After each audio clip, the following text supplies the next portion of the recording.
Now we talk about how to find the absolute value of a number.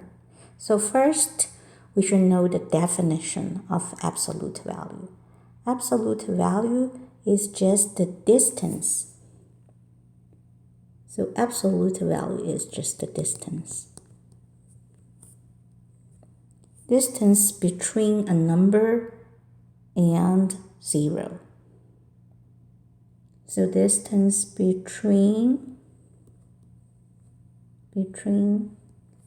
a number A and 0.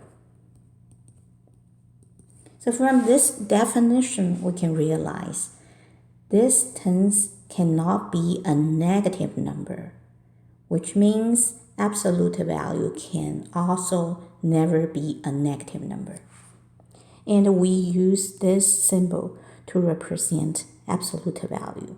So if we will say absolute value of A, we will use this symbol, 2 bars. Put A in the middle of 2 bars. Then this symbol means the absolute value of A. Just like I said, because it's a distance, never negative, so it's greater than or equal to 0. Okay, let's try to see some examples of how to find the absolute value. So let's see. How to find the absolute value of 4. So we know if we try to find the absolute of a value of 4, we can use the number line.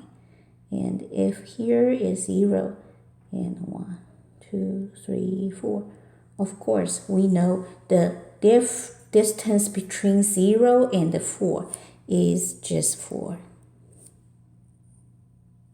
Right?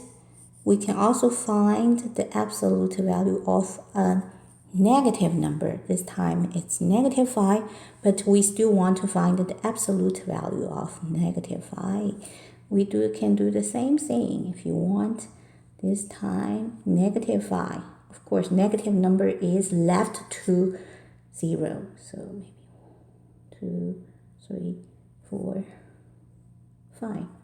Negative 1, negative 2, negative 3, negative 4, negative 5. And the distance between negative 5 and the 0, we can find it's just 5. So the absolute value of negative 5 is 5. Okay, from these 2 examples, we can easily get the pattern, right?